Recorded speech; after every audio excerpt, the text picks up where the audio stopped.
Muchísimas gracias al moderador y presentador.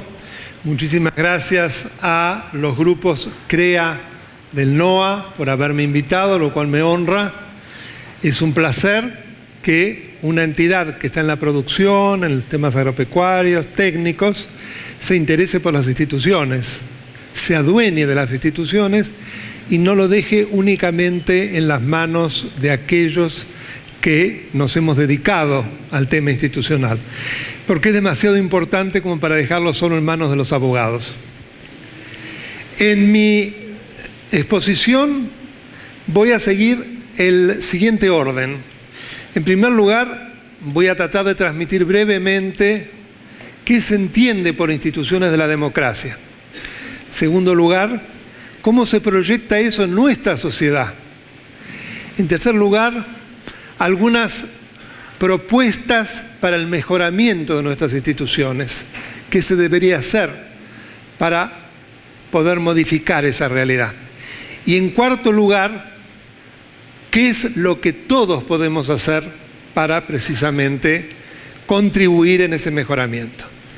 Pero yendo a lo primero, es importante tener en cuenta cuando hablamos de instituciones de la democracia, de la república, que esto se fue generando o creando desde el siglo XVIII y que tuvo por una finalidad principal la creación de un gobierno limitado que pudiese contraponerse al absolutismo y que comenzaba a través de un tema que tiene que ver precisamente con las elecciones. Es decir, comenzaba por la transposición, el traslado de la soberanía del soberano monarca que gobernaba en nombre de Dios y que lo hacía hacia personas que eran sus súbditos, que estaban solamente sometidos a su voluntad y él rendía cuentas ante Dios. Lo que vino como movimiento fue trasladar esa soberanía, el poder, a el pueblo pensado como electorado. Y al ser electorado, es el que elige a sus representantes para que, precisamente en nombre del pueblo, sean los servidores públicos que gobiernan y tienden al bien común. Tienden, como nos decía Totti, a que todos tengamos una vida digna. Entonces, fíjense, el primer escalón institucional dentro de un Estado republicano y democrático es asegurar la democracia electoral. Que las elecciones sean limpias, sean transparentes, que se vote de manera sencilla, que haya organismos de control adecuados, etcétera, etcétera, etcétera. Luego viene la organización del poder, y esa organización del poder tiene que ver fundamentalmente con los derechos de todos los habitantes.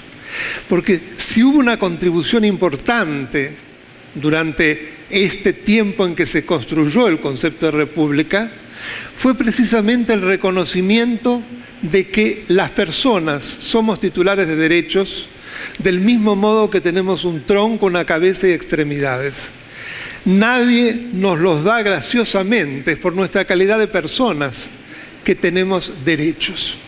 Este creo que es un punto básico.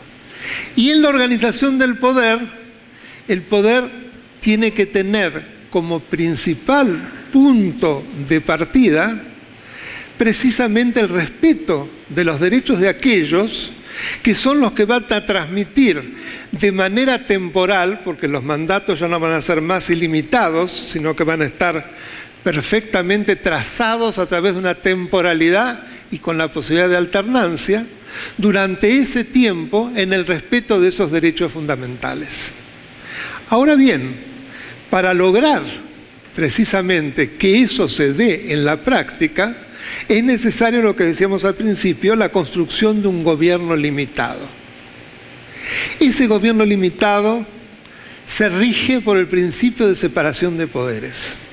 El principio de separación de poderes tiene como idea básica la función de controlar que los distintos poderes, legislativo, ejecutivo y judicial, además de ejercer funciones propias, tengan otras que tienen que ver con el control de los otros poderes y así recíprocamente. Gran pensador francés Montesquieu decía que era necesario por la fuerza de las cosas que el poder detenga al poder. Y esta es la idea de la función de control.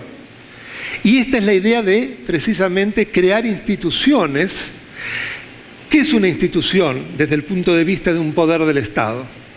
Algo que está descrito y perfectamente detallado en una ley fundamental, ahora vamos a venir a ella, la Constitución, donde se determina cuál es la composición de cada poder, cuáles son sus facultades, cómo se accede a dicho poder, cuál es la duración del mandato, de qué modo se ejercen facultades sobre los otros poderes, de qué modo se puede concluir anticipadamente, etcétera, etcétera, etcétera. Es lo que yo denomino un guión institucional, que hace que aquellos que van a titularizar de manera absolutamente acotada en el tiempo cada una de las instituciones, van a tener ya predeterminado este guión constitucional que los va a limitar en un ejercicio desmesurado del poder. Hamilton decía que a partir de la sanción de la Constitución de los Estados Unidos en 1787 ya no iban a gobernar más los hombres sino las instituciones. Evidentemente era muy idealista. Pero hablaba de otro principio básico. El poder tiene que ser lo más despersonalizado posible, lo más institucionalizado en el sentido de acotado. Y para ello, la Constitución, que es la ley fundamental, donde está todo este guión, que tiene una primera parte donde se enumeran todos nuestros derechos y una segunda parte que también se conoce como Constitución del Poder, que organiza los poderes, es el punto de partida para que todos los actos estatales que se dicten en consecuencia estén absolutamente en concordancia con lo que la Constitución expresa. Y esto nos lleva a otro aspecto fundamental de este edificio institucional, la seguridad jurídica. Cuando en una sociedad somos capaces de, en todo momento y no obstante las circunstancias, llevar a cabo el guión institucional de la Constitución, esa sociedad va a florecer. ¿Por qué? Porque cada uno en su respectiva actividad va a poder prever las consecuencias de sus actos, de sus emprendimientos, de sus acciones. Cuando en cambio, en el manejo institucional, se produce una suerte de zig-zag, la previsibilidad desaparece y el país, en todo su aspecto de desarrollo, se hunde. Los ejemplos son inmensos y nosotros los hemos vivido en carne propia. Ahora bien, hay un poder al que quiero hablar en particular, porque tiene una función por antonomasia de control, que es la justicia. Y que en nuestro preámbulo, entre los distintos fines de la Constitución, el único de tipo institucional, fue el de afianzar la justicia. Y eso estaba absolutamente imbuido del pensamiento de Alberdi, el gran tucumano, del cual hace muy pocos días, el sábado pasado, se cumplió el aniversario de su nacimiento. Pues bien, el afianzamiento de la justicia tiene que ver con el modo racional como pueden resolverse los conflictos a través de autoridades independientes que actúen precisamente con independencia de criterio, que resuelvan los diferentes conflictos y que lo hagan conforme a la ley, a su conciencia y a los valores a los que propende esa ley, conforme a una interpretación que es una interpretación científica o técnica. Esto a su vez nos lleva a una evolución que comprende distintas etapas de la vida humana. En una primera etapa se reconocieron los llamados derechos individuales, que tienen que ver con lo que nosotros somos. Están en el artículo 14, el derecho a la vida, el derecho al trabajo, el derecho a profesar libremente un culto, el derecho a la libertad de expresión y de las ideas, el derecho al trabajo, etcétera, etcétera. Eso estaba imbuido del principio de igualdad ante la ley y del principio de libertad. Piensen de dónde se venía.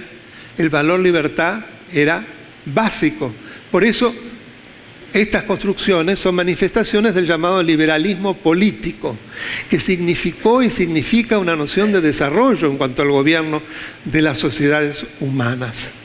El segundo aspecto tuvo que ver con la igualdad de oportunidades, el mundo del trabajo.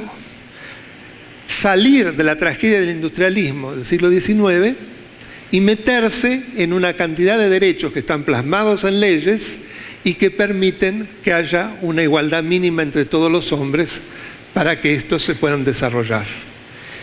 Y el tercer aspecto, y no menos importante y más reciente, a pesar de que las generaciones de derechos están permanentemente en gestación, tiene que ver con la calidad de vida o con el ambiente en el cual transcurre la vida humana, es decir, los llamados derechos de incidencia colectiva, y cuyo ejercicio y verdadero respeto por las autoridades, de ello pende la posibilidad de subsistencia del hombre en el planeta. Así que fíjense qué tema impresionante, que además crea la noción de equidad intergeneracional.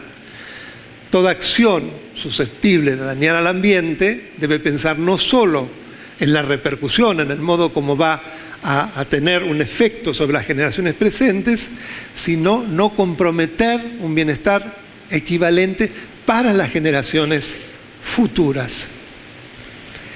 Si nosotros vemos la evolución que ha tenido el constitucionalismo, vamos a ver que fundamentalmente la misma se dio en cuanto a distintos tipos de derechos, que yo de manera esquemática traté de transmitirles hace un momento, y en la creación de nuevos organismos específicos de control, porque se tomó conciencia que no era suficiente con los controles recíprocos de los poderes del Estado, sino que había que crear además órganos de control ad hoc como el Ministerio Público, para pensar en nuestras instituciones, la Auditoría General de la Nación, el Defensor del Pueblo, etcétera, etcétera.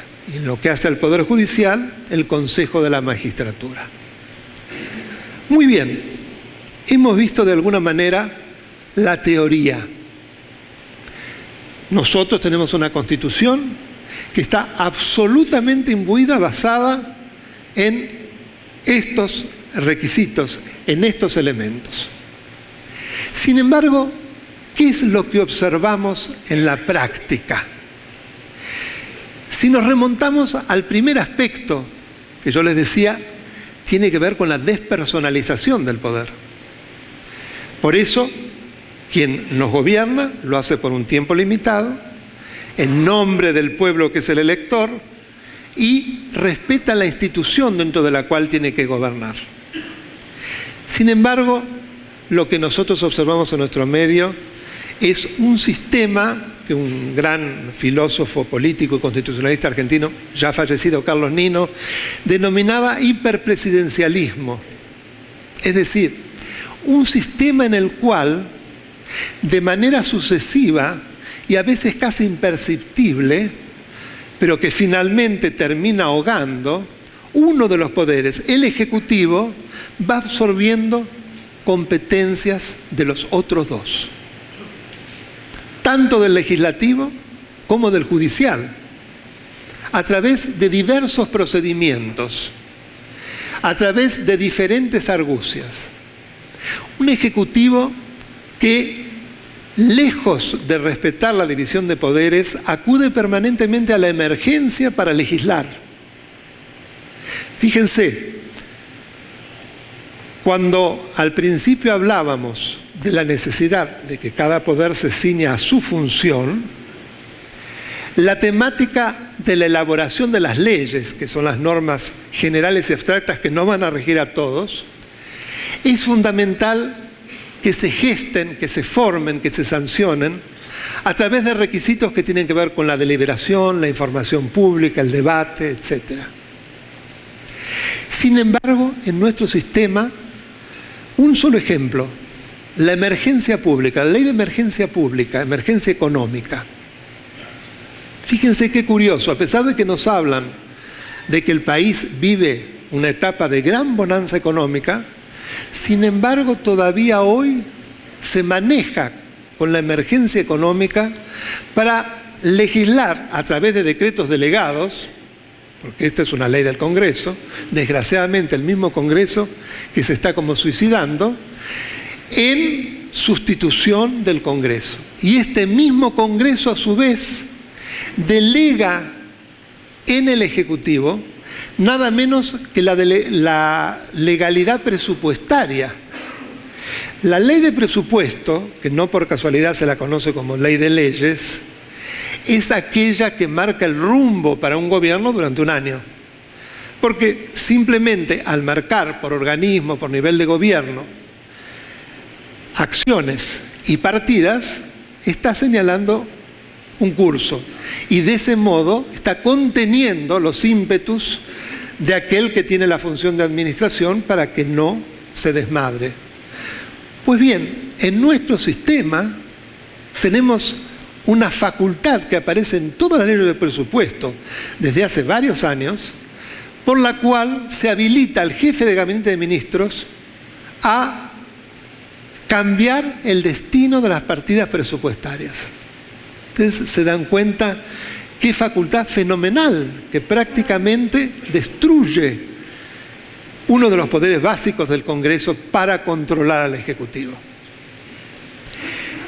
Y esto se hace a pesar de que en el artículo 76, que es el que trata sobre delegación legislativa, se dice claramente que en principio está prohibida, lo mismo que los decretos de necesidad de urgencia.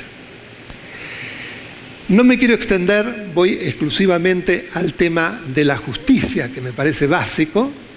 Nuestro Poder Judicial ha redundado de a poco, y en eso tiene mucho que ver el modo como se ha organizado el Consejo de la Magistratura, esto lo dejo para preguntas,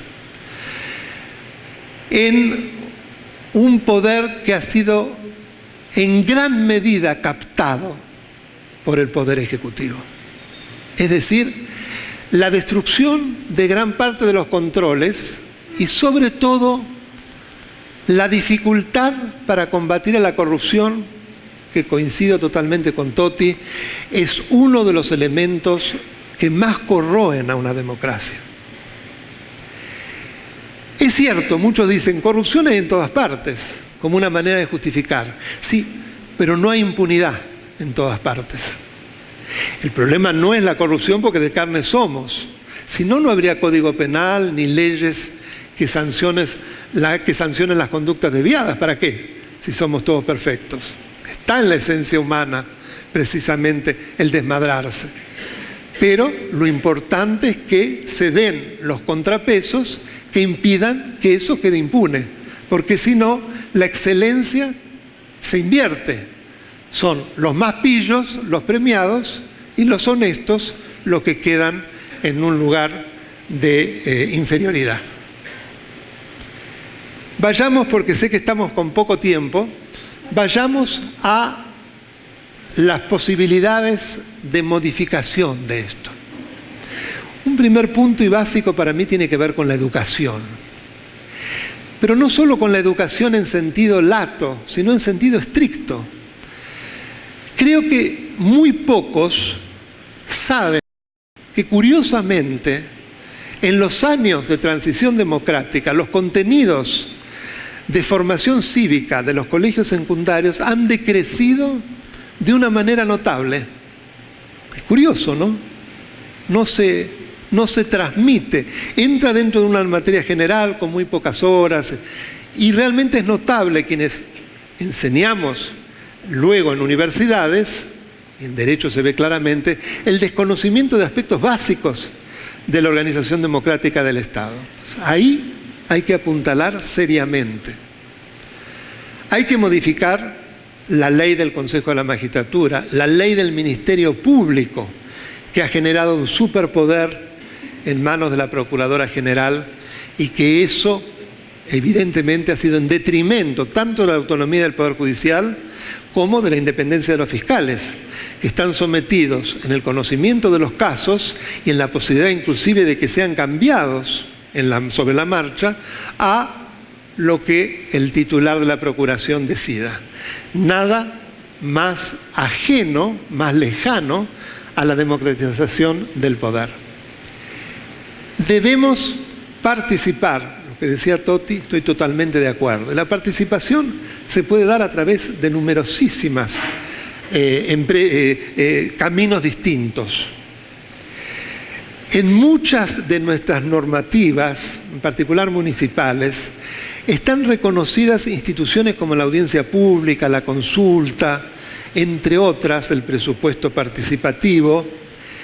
Sin embargo, muchas veces se dejan de lado o no se las conoce porque la chispa de los habitantes, de los ciudadanos, no se enciende.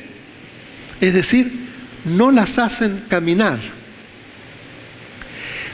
Uno se pregunta en qué momento se da esta maduración dentro de una sociedad. Bueno, coincido también con Totti que el caso de Tucumán en este momento es muy curioso.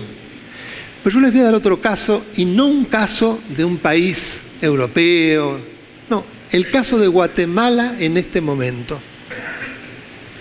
Guatemala es un país donde las características mafiosas de las que hablaba Totti han llegado a un punto absolutamente aterrorizador.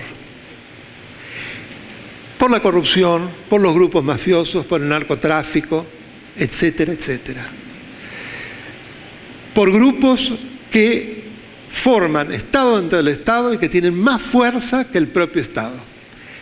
Sin embargo, fíjense que en este momento el presidente de la Nación, por corrupción, Otto Pérez Castillo, está en vías de ser sometido a juicio político. Ya se ha logrado por lo pronto que le levantaran los fueros. Es decir, por un movimiento de civilidad realmente extraordinario y que desgraciadamente acá se conoce poco, en Guatemala se ha logrado que se cumpla una decisión de la Fiscalía y también de una comisión internacional contra la corrupción, la sección guatemalteca. Fíjense, es otro país latinoamericano, el primer mandatario, de donde surge en un país con semejante estado de cosas, de la misma civilidad que se cansó de la corrupción y se cansó de una situación absolutamente aterrorizadora. Quiere decir que la chispa está verdaderamente en nosotros. La base surge de la necesidad que vivimos nosotros de ser dignos o de estar sometidos a la personalización de un poder que divide, que enfrenta y que cada vez sume más a la nación en una situación de miseria. Muchas gracias.